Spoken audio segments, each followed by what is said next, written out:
Yeah, because it was on my mind here, I thought I'd drive up here and look at the old M60. Not to be mistaken for the M60. Let me remember the nomenclature.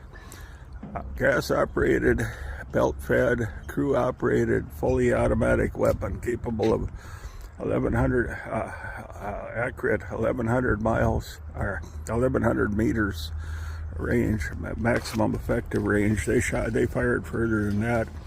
Now from this corner, there should have been a phone back here. It's gone, but underneath that hood was a V12 Continental. Let me back up. V12 air-cooled Continental engine.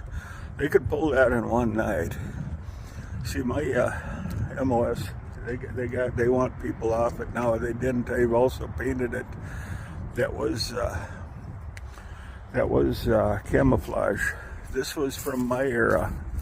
Actually, the Marine Corps just recently discontinued their armored units, but no, I had nothing to do with these. Didn't want anything to do with these.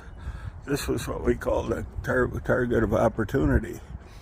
You had to be close to it if you were ordered to, but that's a good draw artillery. That would draw mortar fire. That would draw whatever it was. They came equipped with a 105 millimeter gun. You can see, well, I can see from here. I don't know if you can. I'll blow you up. I'd heard they'd poured that barrel full of concrete. They didn't want that tube usable. Anyhow, and the tactical lights. Those things couldn't see. Now there's the hatch right underneath the barrel. There's one hatch, and there's another one on top. And yes, per the movies, there is a escape hatch underneath. But you know, they show on the movies and when they're in a combat zone and they got infantry climbing up on top of that. That, believe me, is the last place you want to be. Okay, got a little 50 caliber air-cooled Browning. I imagine that's just the barrel. I imagine they stripped and they painted over all the little lenses. See, those would have been prisms up in the gun blister up on top. They used to, that rack on the back, they used to pack that with the camouflage, and also they'd throw their personal equipment in there. Now it was, by the way, and I forget what training area that was, somewhere in North Carolina. They had us go dig pits, 4 foot by 4 foot by 4 foot, you know, 4 foot around and 4 foot deep, and then they'd run us over with these. They've been using that again. That was World War II tactics, but they've been using that again over in Ukraine. I'd seen that done in Ukraine, where these guys would lay in trenches and let the tanks overrun them. But you really didn't have to, because these guys couldn't see real well anyhow.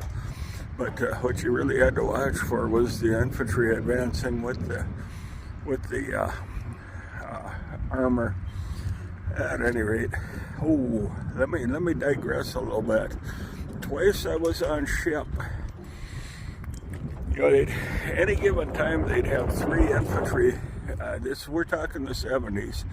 They would have 3 infantry battalions at sea at any given time. Basically,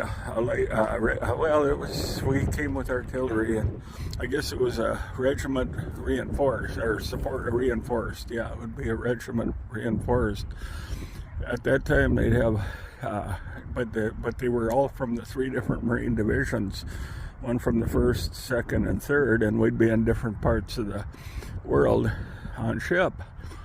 But what blew my mind, and we were out in the Atlantic, we'd go up on deck and do push-ups and jumping jacks in between towed 105 millimeter howitzers strapped to the deck. And one of the guys pointed out to me They were stamped 1943 Chrysler Corporation. Can you imagine the places they had been? Let's see, the original these were made in Delaware, but they switched over to building them in Detroit. And trying to remember, our military phased these out in '88. I don't remember when they drove this in here. They drove it in here. They drained the oil out of it and let it run till the block seized up.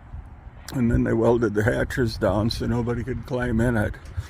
But anyhow, I just thought it was on my mind. I know it's here, so I figured I'd come look. Well, thank you.